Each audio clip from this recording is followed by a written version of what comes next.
The Memoirs of David Brennett, Chapter 12. From the termination of his missionary labors to his death.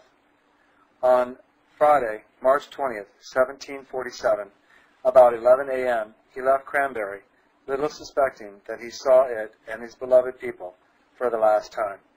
On Saturday, he came to Elizabethtown, enfeebled in health and oppressed with melancholy. Here he continued a considerable time, laboring under the ravages of disease and suffering from extreme depression of spirit. March 28th, was taken this morning with violent gripping pains. These pains were extreme and constant for several hours, so that it seemed impossible for me, without a miracle, to live 24 hours in such distress. I lay confined to my bed the whole day and in distressing pain, all the former part of it, but it pleased God to bless means by the abatement of my distress, was exceedingly weakened by this pain, and continued so for several days following, being exercised with a fever, cough, and nocturnal sweats. In this distressed case, so long as my head was free of vapory confusions, death appeared agreeable to me.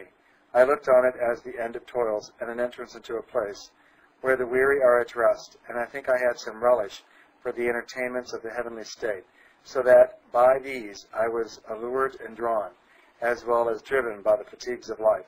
Oh, how happy it is to be drawn by desires of a state of perfect holiness.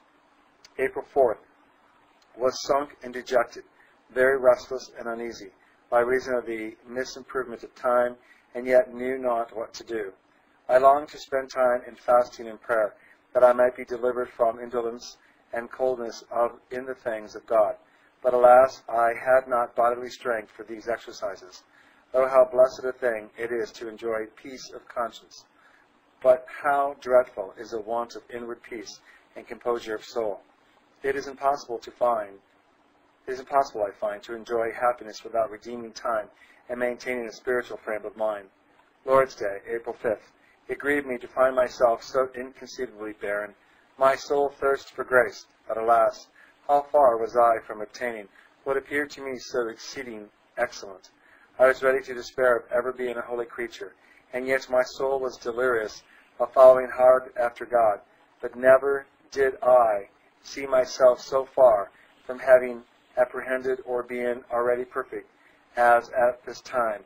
The Lord's Supper being this day administered, I attended the ordinances, and though I saw in myself a dreadful emptiness and want of grace, and saw myself, as it were, at an infinite distance from that purity which becomes the gospel, yet at the communion, especially at the distribution of the bread, I enjoyed some warmth of affection and felt a tender love to the brethren, and I think to the glorious Redeemer, the firstborn among them. I endeavored then to bring mine forth and his enemies, and slay them before him, and found great freedom in begging deliverances from this spiritual death, as well as in asking divine favors for my friends and congregation, and the Church of Christ in general. April 7th, in the afternoon, rode to Newark to marry the Reverend Mr. Dickinson. Footnote: the late learned and very excellent Mr. Jonathan Dickinson, pastor of a church in Elizabethtown, president of the College of New Jersey, and one of the correspondents of the Honorable Society in Scotland for propagating Christian knowledge. He had a great esteem for Brennett, kindly entertained him in his house during his sickness the winter past, and after a short illness, died the ensuing October, 2 days before Brennett. End of footnote. In the evening, performed that service. Afterwards, rode home to Elizabethtown in a pleasant frame, full of composure and sweetness. April 9th, attended the ordination of Mr. Tucker. Footnote. And afterwards the examination of Mr. Smith. Was in a comfortable frame of mind this day, and felt my heart, I think, sometimes in a spiritual frame. Footnote now. A worthy, pious young man, Mr. Tucker is, who lived in the ministry but a very short time.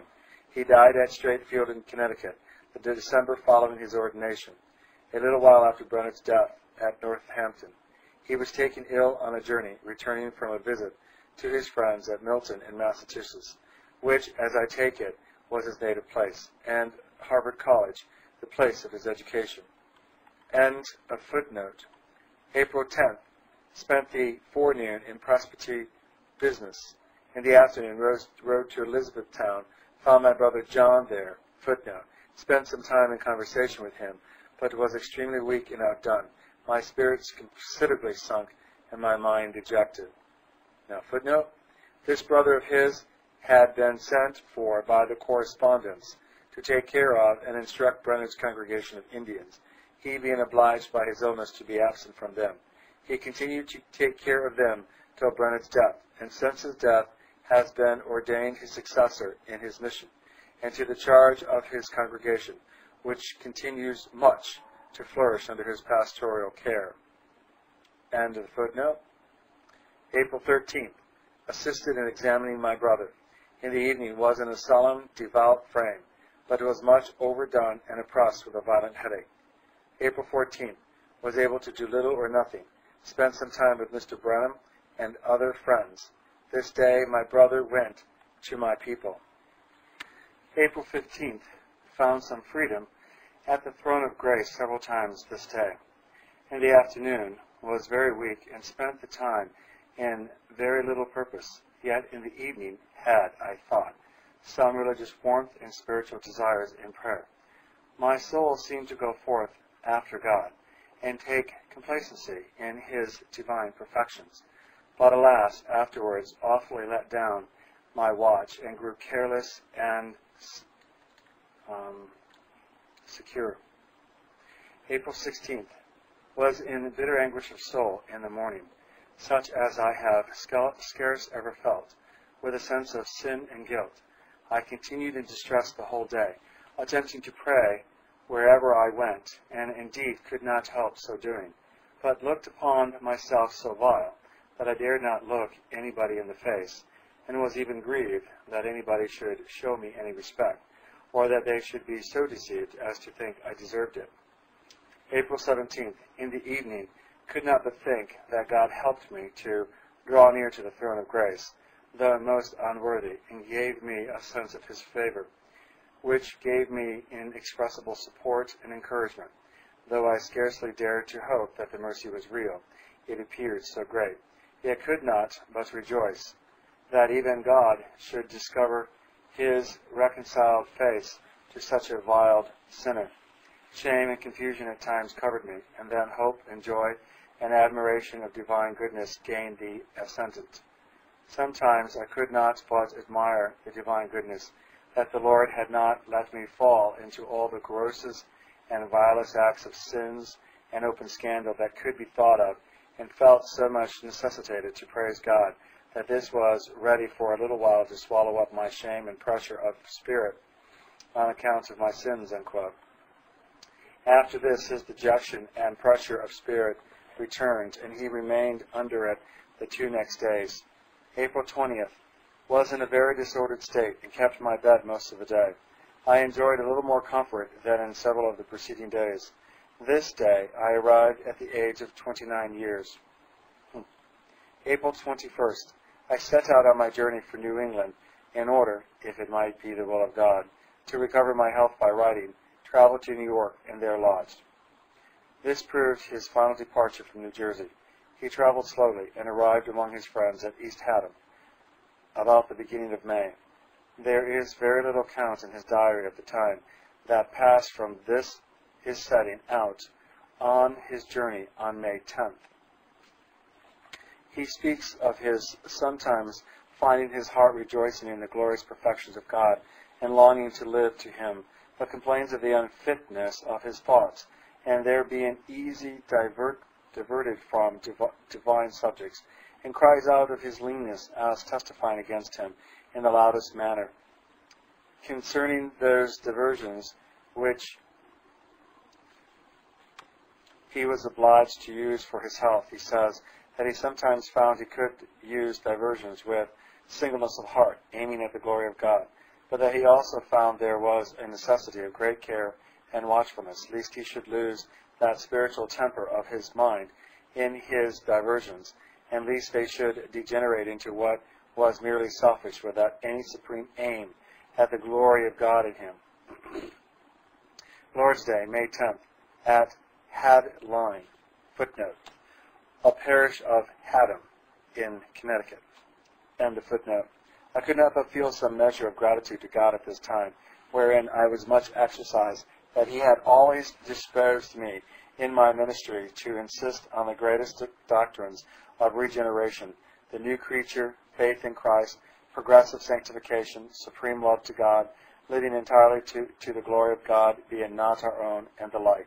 God thus helped me to see, in the surest manner from time to time, that these, and the like doctrines necessarily connected with them, are the only foundation of safety and salvation for perishing sinners, and that those divine dispositions which are constant hereto are that holiness, quote, without which no man shall see the Lord, unquote, the exercise of these godlike tempers, wherein the soul acts in a kind of concert with God, and would be and do everything that is pleasing to him. I saw would stand by the soul in a dying hour, for God must, I think, deny himself, if he cast away his own image, even the soul that is one in desires with himself. Lord's Day, May 17th, at Millington, footnote, a parish of East Haddam in Connecticut, end of footnote.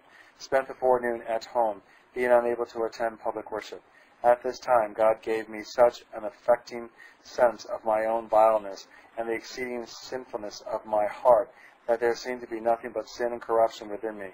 Innumerable evils compassed me about, my want of spirituality and holy living, my neglect of God and living to myself. All the abominations of my heart and life seemed to be open to my view, and I had nothing to say but, God be merciful to me, a sinner. Towards noon, I saw that the grace of God in Christ is infinitely free towards sinners, and such sinners as I was. I also saw that God is the supreme good, that in his presence is life, and I began to long to die, that I might be with him in a state of freedom from all sin. Oh, how a small glimpse of his excellency refreshed my soul. Oh, how worthy is the blessed God to be loved, adored, and delighted in, for himself, for his own divine excellences. Though I felt much dullness and want of a spirit of prayer this week, yet I had some glimpses of the excellencies of divine things, and especially one morning in secret meditation and prayer, the excellency and beauty of holiness as a likeness to the glorious God was so discovered to me that I began to long earnestly to be in that world where holiness dwells in perfection. I seemed to long for this perfect holiness, not so much for the sake of my own happiness, although I saw clearly that this was the greatest, yea, the only happiness of the soul, as that I might please God, live entirely to him, and glorify him to the utmost stretch of my rational powers and capacities. Lord's Day, May 24th, at Longmeadow in Massachusetts. Could not but think, as I have often remarked it to others, that much more of true religion consists in deep humility, brokenness of heart, and an abasing sense of barrenness and want of grace and holiness, than most who are called Christians. Imagine, especially those who have been esteemed the converts of the late day. Many seem to know of no other religion but elevated joys and affections, arising only from some flights of imagination, or some suggestion made to their mind, of Christ being theirs, God loving them, and the like. On Thursday, May 28, he came from Longmeadow to Northampton, appearing vastly better than, by his account, he had been in the winter, indeed so well that he was able to ride 25 miles in a day, and to walk half a mile, and appeared cheerful and free from melancholy, but yet undoubtedly at that time in a confirmed incurable consumption. I had much opportunity before this of particular information concerning him from many who were well acquainted with him, and had myself once an opportunity of considerable conversation and some acquaintancy with him at New Haven, near 4 years before, at the time of the commencement, when he offered that confession to the rector of the college, which has been already mentioned in this history, having been one whom he was pleased then several times to consult on that affair, but now I had opportunity for a more full acquaintance with him. I found him remarkably sociable, pleasant, and entertaining in his conversations, yet solid, savory, spiritual, and very profitable. He appeared meek, modest, and humble, far from any stiffness, moroseness, superstitious demureness, or affected singularity in speech or behavior, and seemingly to dislike all such things. We enjoyed not only the benefit of his conversion, but had the comfort and we enjoyed not only the benefit of his conversation, but had the comfort and advantage of hearing him pray in the family from time to time.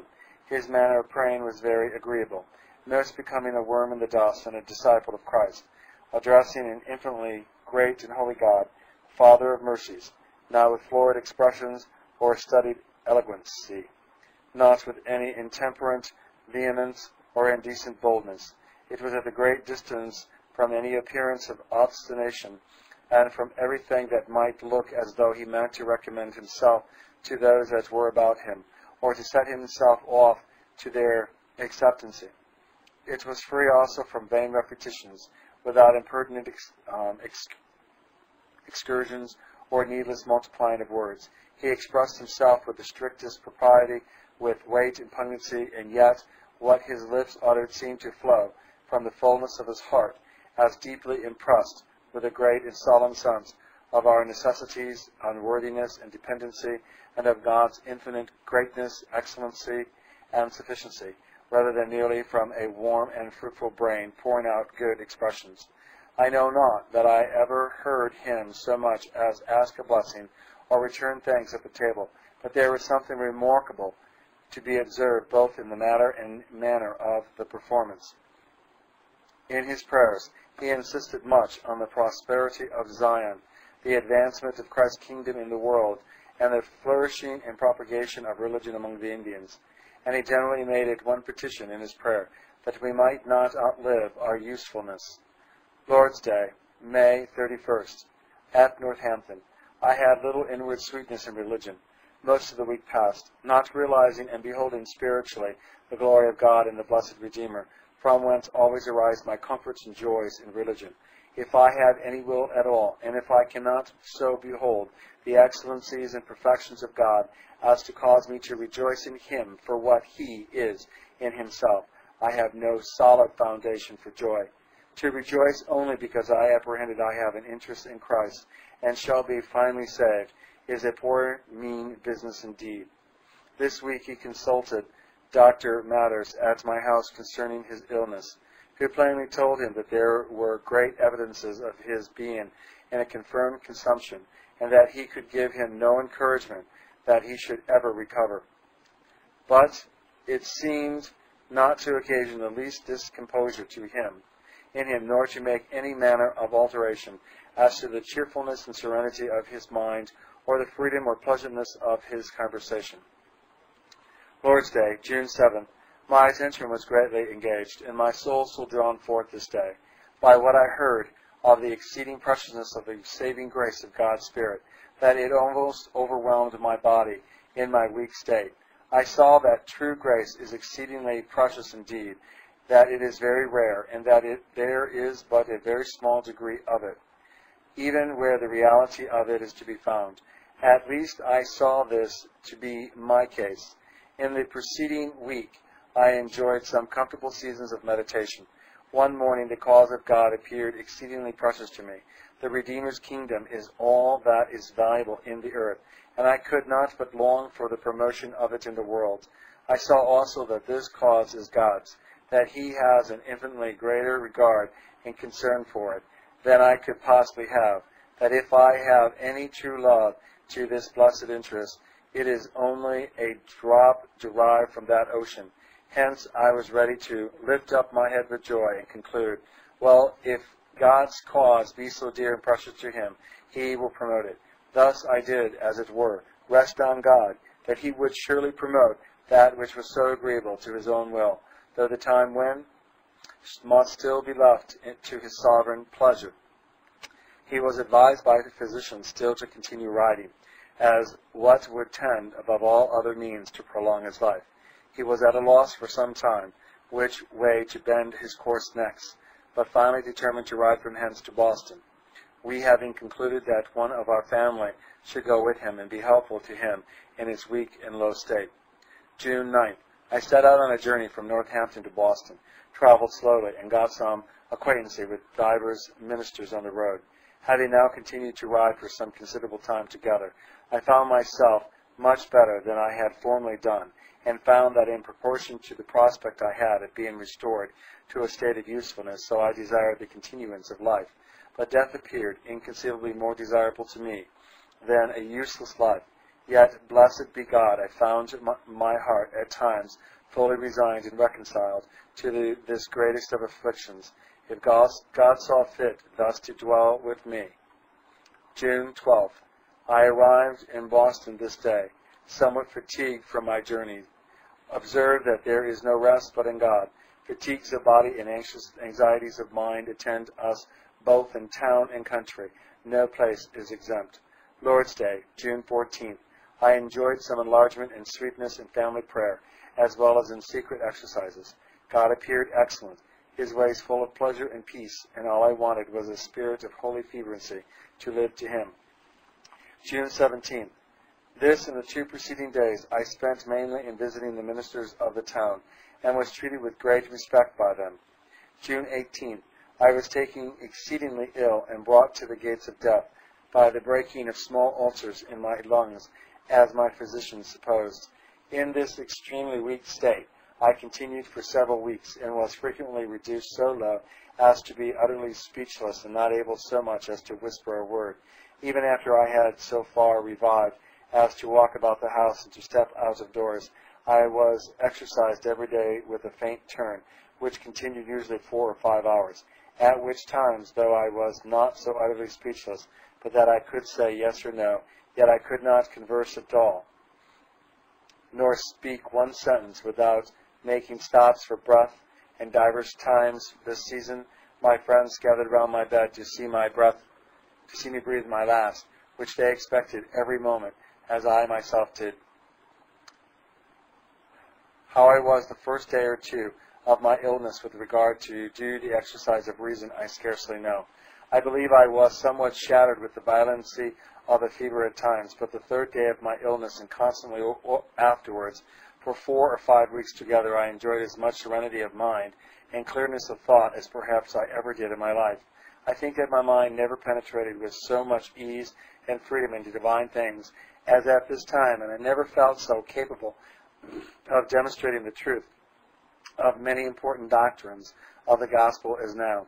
As I saw clearly the truth of those great doctrines, which are justly styled the doctrines of grace, so I saw with no less clearness that the essence of religion consisted in the soul's conformity to God, and acting above all selfish views for his glory, longing to be for him, to live to him, and please and honor him in all things, and this from a clear view of his infinite excellency and worthiness in himself to be loved, adored, worshipped, and served by all intelligent creatures.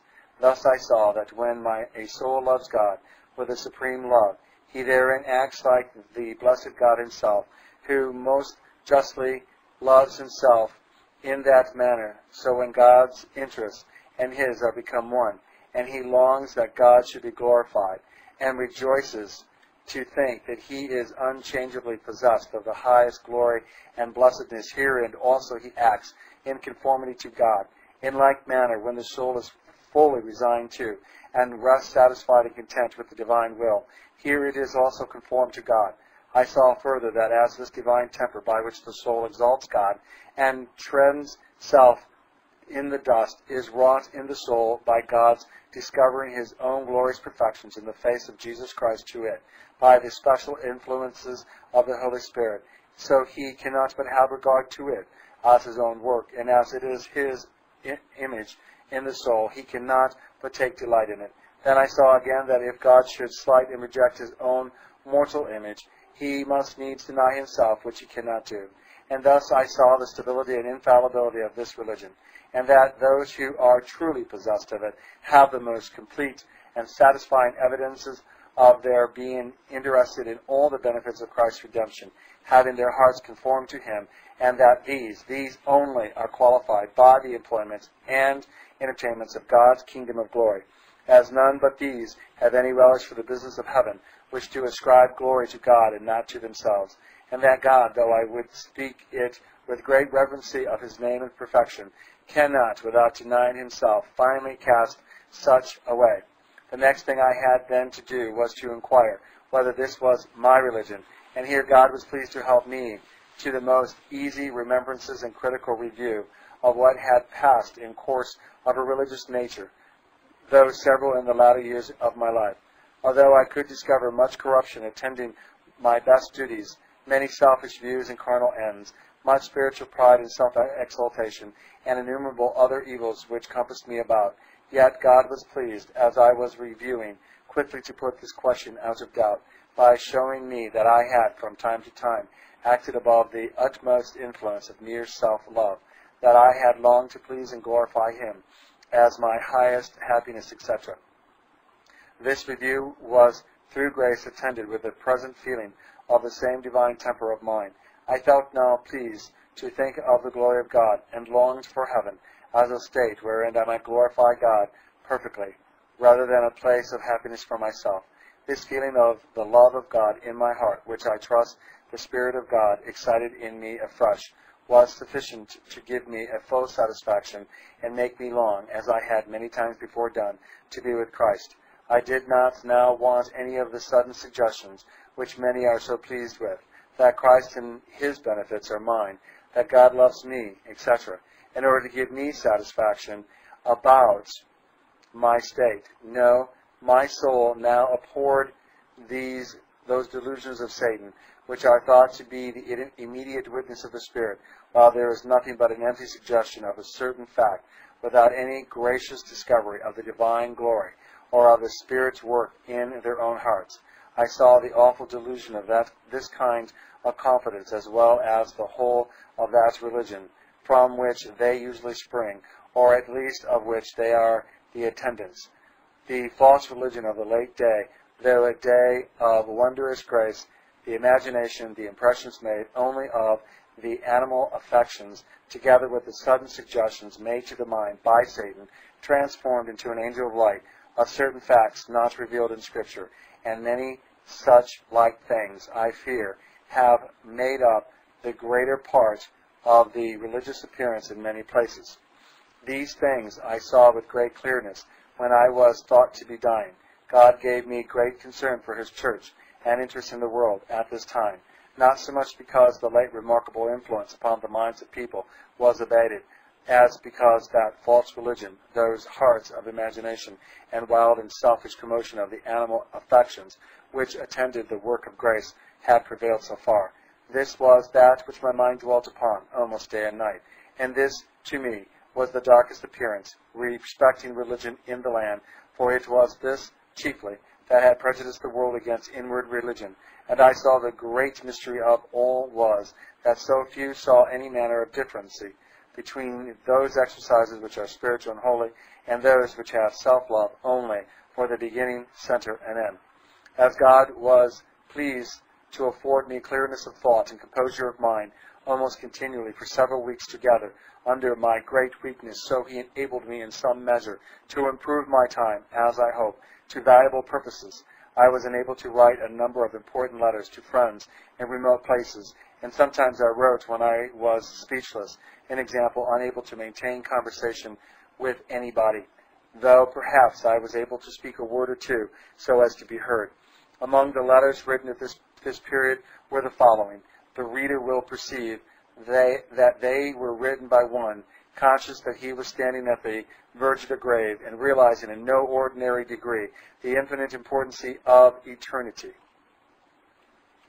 To his brother Israel at college, written in the time of his extreme illness in Boston, a few months before his death. Boston, June 30th, 1747.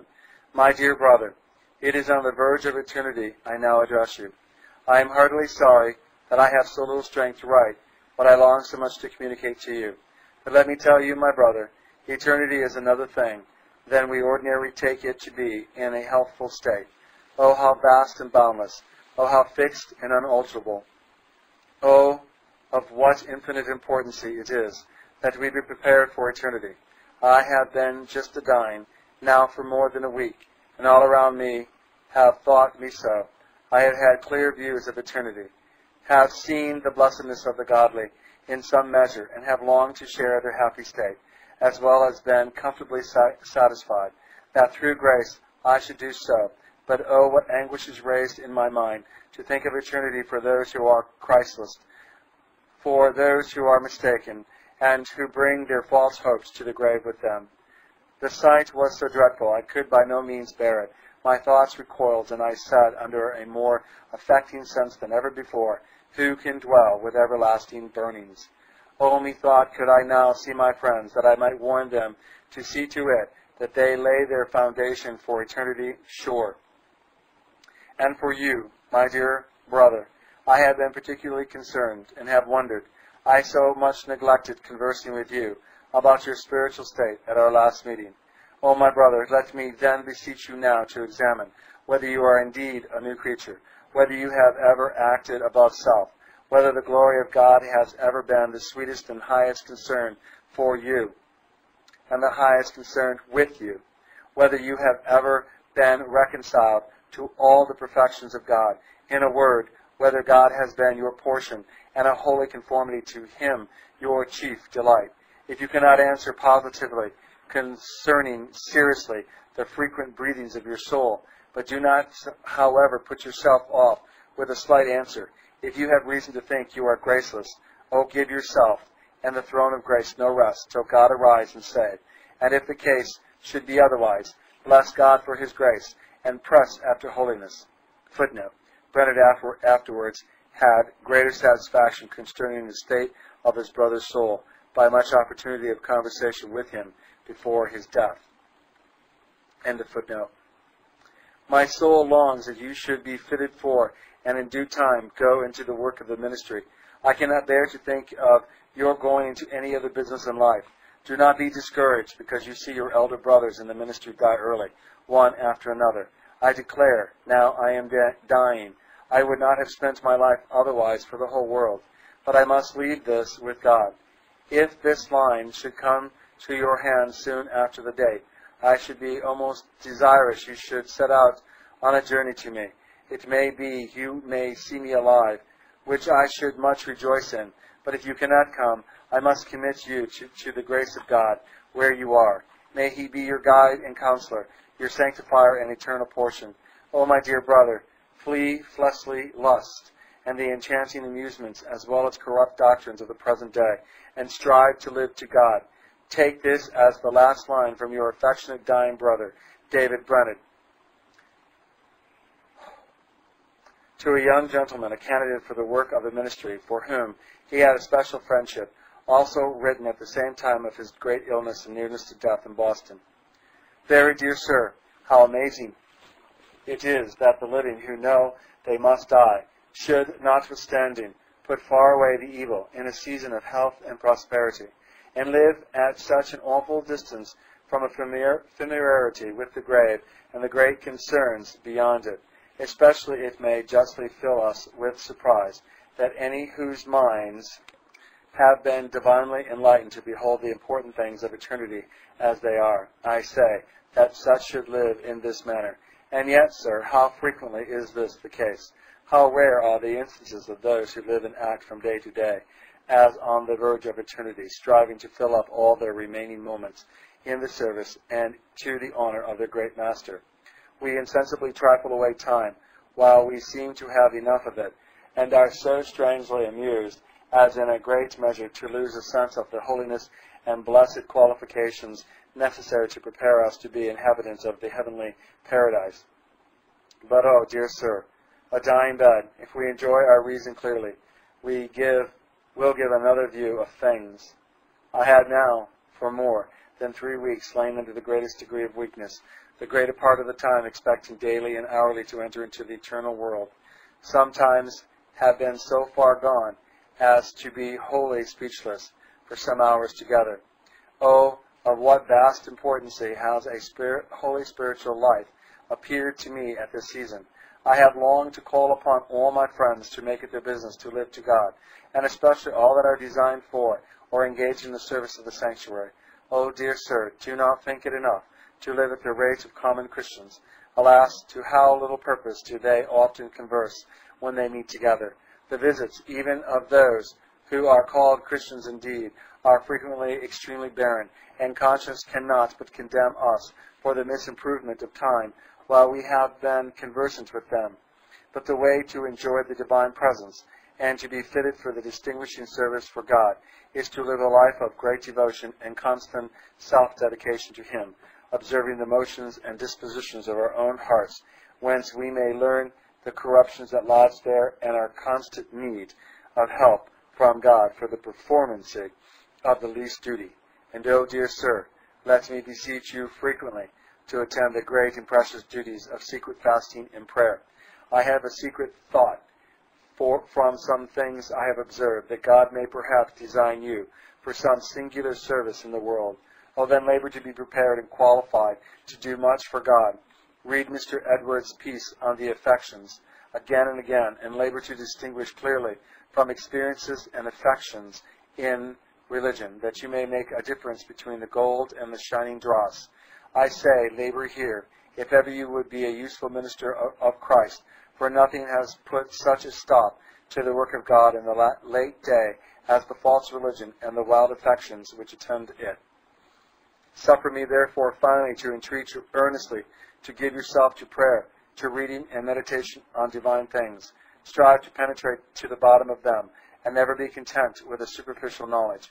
By this means, your thoughts will gradually grow weighty and judicious, and you hereby will be possessed by a valuable treasure, out of which you may produce things new and old to the glory of God. And now, I commend you to the grace of God, earnestly desiring that a plentiful portion of the divine Spirit may rest upon you, that you may live to God in every capacity of life, and do abundant service for Him in a public one, if it be His will, and that you may be richly qualified for the inheritance of the saints in light. I scarce expect to see your face any more in the body, and therefore entreat you to accept this as a last token of love from your sincerely affectionate dying friend, David Brennard. P.S. I am now, at the date of this letter, considerably recovered from what I was when I wrote it, it having lain by me some time for want of an opportunity of conveyancing.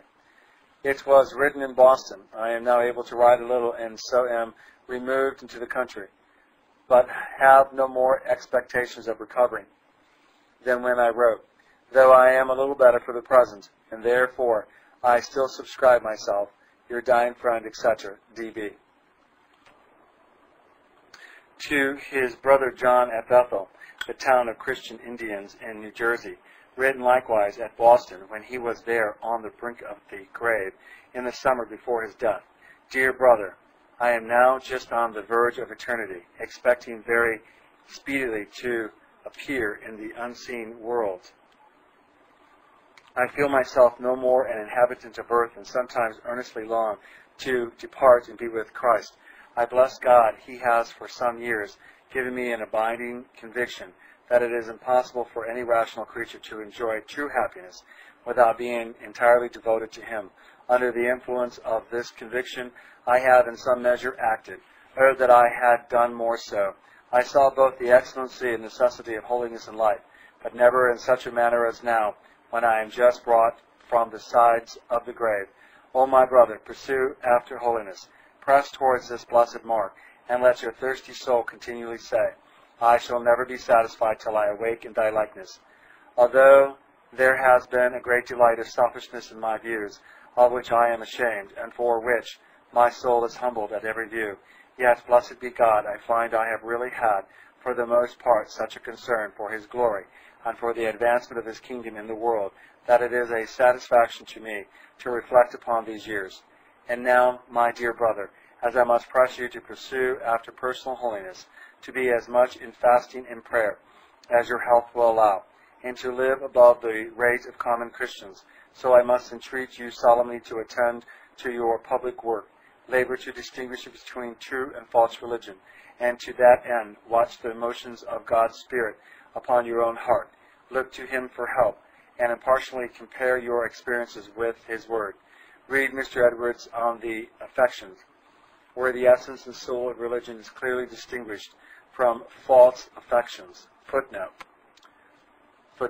I had at first fully intended in publishing this and the foregoing letters to have suppressed these passages wherein my name is mentioned, and my discourse on religious affections recommended, and am sensible that by my doing otherwise I shall bring upon me the reproach of some.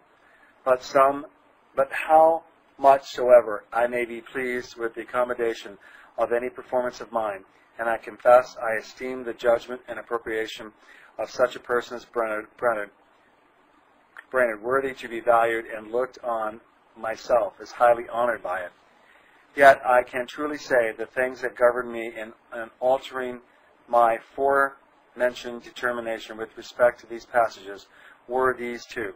Number one, what Brainerd here says of that discourse shows very fully and particularly what his notions were of experimental religion and the nature of true piety, and how far he was from placing it in impressions on the imagination or any enthusiastic impulses, and how essential in religion he esteemed holy practice, etc., etc. For all that have read that discourse know what sentiments are there expressed concerning those things. Number two, I judged that the approbation of so apparent and eminent a friend, an example of inward vital religion and evangelical piety in the height of it, would probably tend to make that book more serviceable, especially among some kinds of zealous persons, whose benefit was especially aimed at in the book, some of which are prejudiced against it, as written in too legal a strain, in opposing some things within the height of Christian experience, consist and tending to build men upon their own works. End of the footnote. Value religious joys according to the subject matter of them. There are many who rejoice in their supposed justification. But what do these joys argue? But only that they love themselves. Whereas in true spiritual joys, the soul rejoices in God for what he is in himself, blesses God for his holiness, sovereignty, power, faithfulness, and all his perfections, adores God that he is what he is, that he is unchangeably possessed of infinite glory and happiness. Now, when men thus rejoice in the perfections of God, and in the infinite excellency of the way of salvation by Christ, and in the holy commands of God, which are a transcript of his holy nature, these joys are divine and spiritual. Our joys will stand by us at the hour of death, if we can be then satisfied that we have thus acted above self, and in a disinterested manner, if I may so express it, rejoiced in the glory of the blessed God. I fear you are not sufficiently aware how much false religion there is in the world. Many serious Christians and valuable ministers are too easily imposed upon by this false blaze. I likewise fear you are not sensible of the dreadful effects and consequences of this false religion. Let me tell you, it is the devil transformed into an angel of light. It is a fiend of hell that always springs up with every revival of religion and stabs and murders the cause of God, while it passes current with multitudes of well-meaning people for the height of religion. Set yourself, my brother, to crush all appearances of this nature among the Indians, and never encourage any degrees of heat without light. Charge my people in the name of their dying minister, yea, in the name of him who is dead and is alive, to live and walk as becomes the gospel.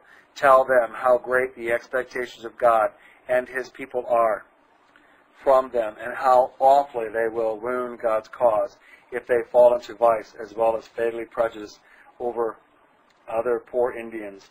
Always insist that their experiences are rotten, that their joys are delusive, although they may have been wrapped up into the third heavens in their own conceit by them, unless the main tenure of their lives be spiritual, watchful, and holy. In pressing these things, thou shalt both save thyself and those that hear thee. God knows I was heartily willing to have served him longer in the work of the ministry, although it had still been attended with all the labors and hardships of past years, if he had seen fit that it should be so. But as his will now appears otherwise, I am fully content and can with the utmost freedom say, the will of the Lord be done. It affects me to think of leaving you in a world of sin. My heart pities you, that those storms and tempests are yet before you, from which I trust, through grace, I am almost delivered. But God lives, and blessed be my rock. He is the same almighty friend, and will, I trust, be your guide and helper, as he has been mine. And now, my dear brother, I commend you to God, and to the word of his grace, which is able to build you up, and give you inheritance among all them that are sanctified. May you enjoy the divine presence, both in private and public, and may the arms of your hands be made strong by the right hand of the mighty God of Jacob, which are the passionate desires and prayers of your affectionate dying brother, David Brennan. At this season also, while I was confined at Boston, I read with care and attention some papers of old Mr. Shepherd's, lately come to light and designed for the press, and I was desired and greatly urged, made some corrections where the sense was left dark for want of a word or two. Besides this, I had many visitants with whom I was able to speak. I always conversed of the things of religion, and was peculiarly assisted in distinguishing between the true and false religion of the times. There is scarcely any subject which has been matter of controversy of late, but I was at one time or another compelled to discuss and show my opinion respecting it, and that frequently before numbers of people. Especially I discoursed repeatedly on the nature and the necessity of humiliation, self-emptiness, or full conviction of a person's being utterly undone in himself, which is necessary in order to a saving faith, and the extreme difficulty of being brought to this, and the great danger there is of persons taking up with some self-righteous appearance of it. The danger of this I especially dwelt upon, being persuaded that multitudes perish in this hidden way, and because so little is said from most pulpits to discover any danger here, so that persons, being never effectually brought to die in themselves, are never truly united to Christ, and so perish. I also discoursed much on what I take to be the essence of true religion, endeavoring plainly to describe that God-like temper and disposition of soul, and that holy conversation of behavior which may justly claim the honor of having God for its original and patron. I have reason to hope God blessed my way of discoursing and distinguishing to some, both ministers and people, so that my time was not wholly lost. He was much visited while in Boston by many persons of considerable note and character, and by some of the first rank, who showed him uncommon respect, and appeared highly pressed and entertained with his conversation. Besides being honored with the company and respected ministers of the town, he was visited by several ministers from various parts of the country. He took all opportunities to discourse on the peculiar nature and distinguishing characteristics of true, spiritual, and vital religion, and to bear his testimony against the various false appearances of it, consisting in or arising from impressions on the imagination, sudden and supposed immediate suggestions of truth not contained in the Scripture, and that faith which consists primarily in a person believing that Christ died for him in particular, etc. What he said was, for the most part, heard with uncommon attention and regard, and his discourses and reasonings appeared manifestly to have great weight and influence with many, with whom he conversed, both minister and others. Footnote: I have had advantage for the more full information of his conduct and conversation, the entertainment he met with, and what passed relating to him while in Boston, as he was constantly attended during his continuance there by one of my children, in order to his assistance in his illness. End of the footnote.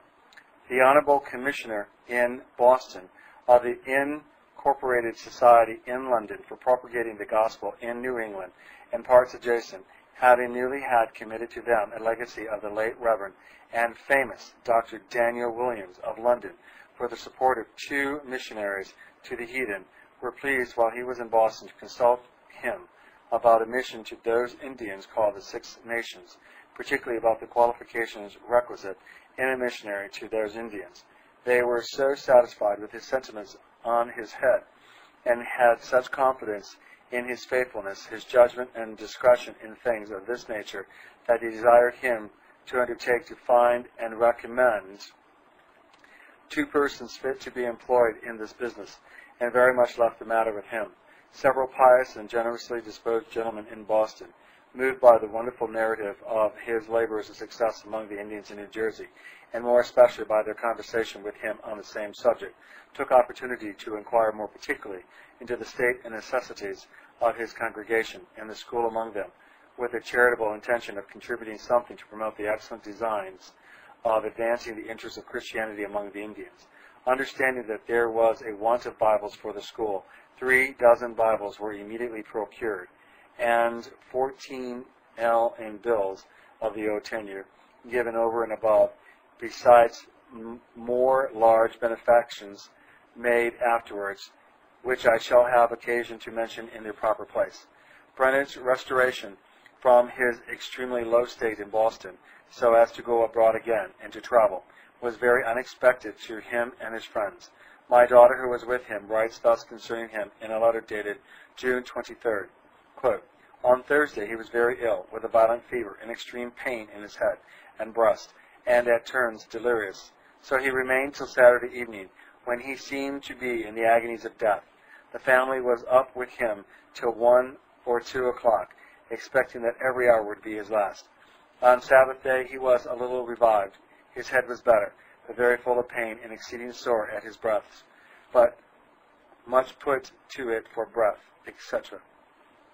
Yesterday he was better upon all accounts. Last night he slept but little. This morning he was much worse. Dr. Pinchon, P-Y-N-C-H-O-N, says he has no hopes of his life, nor does he think it likely that he will ever come out of the chamber, though he says he may be able to come to Northampton," unquote. In another letter dated June 29th, she says as follows: "Mr. Brennan has not so much pain nor fever since I last wrote as before, yet he is extremely weak and low and very faint, expecting every day will be his last. He says it is impossible for him to live, for he has hardly vigor enough to draw his breath. I went this morning into town, and when I came home, Mr. Broomfield said he never expected I should see him alive, for he lay 2 hours, as they thought, dying. One could scarcely tell whether he was alive or not. He was not able to speak for some time, but now is much as he was before.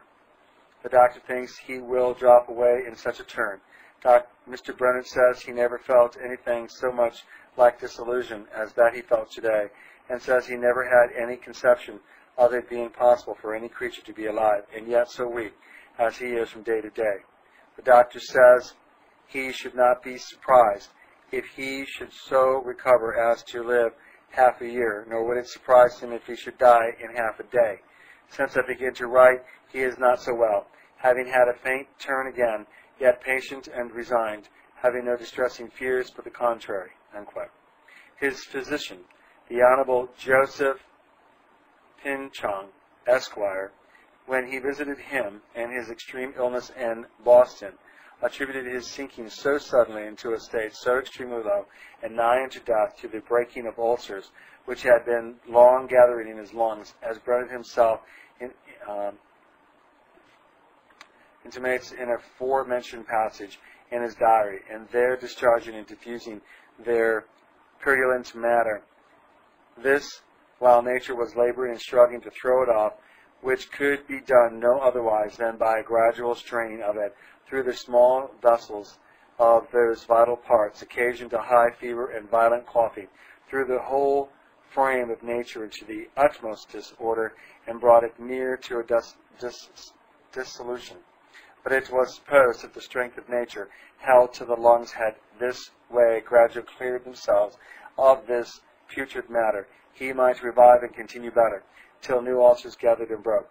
But that would surely sink him again, and there was no hope of his recovery. He expressed himself to one of his neighbors, who at that time saw him in Boston, that he was as certainly a dead man as if he was shot through the heart. But so it was ordered in divine providence that the strength of nature held out through this great conflict, so as just to escape the grave at that turn. And then he revived, to the astonishment of all who knew his case. After he began to revive, he was visited by his youngest brother Israel, a student at Yale College, who, having heard of his extreme illness, went from thence to Boston in order to see him, if he might find him alive, which he but little expected. This visit was attended with a mixture of joy and sorrow to Brennan. He greatly rejoiced to see his brother, especially because he had desired an opportunity of some religious conversation with him before he died. But this meeting was attended with sorrow, as his brother brought to him the sorrowful tidings of his sister Spencer's death at Haddam, a sister between whom and him had long subsisted a peculiarly dear affection and much intimacy in spiritual matters, and whose house he used to make his own when he went to Haddam, his native place. He had heard nothing of her sickness till this report of her death, but he had these comforts, together with the tidings, viz., a confidence of her being gone to heaven, and an expectation of his soon meeting her there. His brother continued with him till he left the town, and came with him from thence to Northampton. Concerning the last Sabbath Bennett spent in Boston, he writes in his diary as follows. Lord's Day, June 19th. I was just able to attend public worship, being carried to the house of God in a chaise. Heard Dr. Sewall preach in the forenoon, partook of the Lord's Supper at this time. In this sacrament I saw astonishing divine wisdom displayed. Such wisdom as I saw required the tongues of angels and glorified saints to celebrate. It seemed to me that I never should do anything at adoring the infinite wisdom of God, discovered in the contrivances of man's redemption, until I arrived at a world of perfection. Yet I could not help striving to call upon my soul and all within me to bless the name of God. In the afternoon, heard Mr. Prince preach. I saw more of God in the wisdom discovered in the plan of man's redemption than I saw of any other of his perfections through the whole day. He left Boston the next day, but before he came away, he had occasion to bear a very full, plain, and open testimony against that opinion, that the essence of saving faith lies in believing that Christ died for me in particular, and that this is the first act of faith in a true believer's closing with Christ. He did it in a long conference he had with a gentleman who has very publicly and strenuously appeared to defend the tenet. He had this discourse with him in the presence of a number of respectable individuals who came to visit Brennan before he left the town and to take their leave of him. In this debate he made this plain declaration, at the same time confirming what he said by many arguments, that the essence of saving faith was wholly left out of the definition which that gentleman has published, and that the faith which he has defined had nothing of God in it, nothing above nature, nor indeed above the power of the devils, and that all such as had this faith, and no better, though they might have this to never so high a degree, would surely perish. He declared also that he never had greater assurances of the falseness of the principles of those who maintain such a faith, and of their dangerous and destructive tendency, or a more affecting sense of the great delusion and misery of those who depended on getting to heaven by such a faith, while they had no better than he lately had, when he was supposed to be at the point of death and expecting every moment to pass into eternity. Brennan's discourse at this time, and the forcible reasonings by which he confirmed that he asserted, appeared to be greatly to the satisfaction of those present, as several of them took occasion expressly to manifest to him before they took leave of him.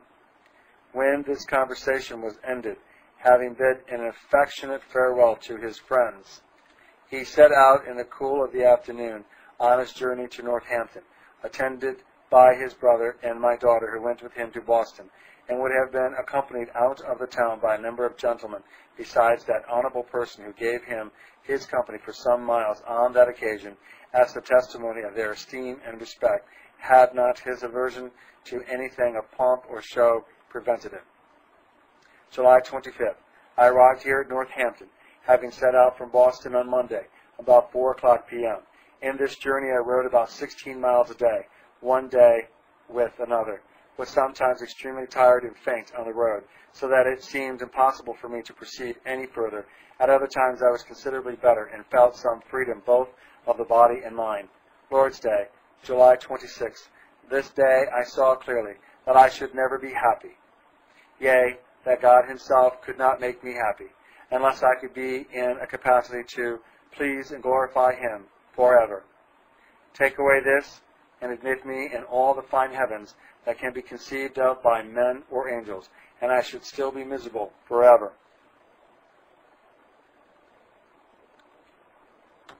End of chapter 12, part 1. There'll be another part to this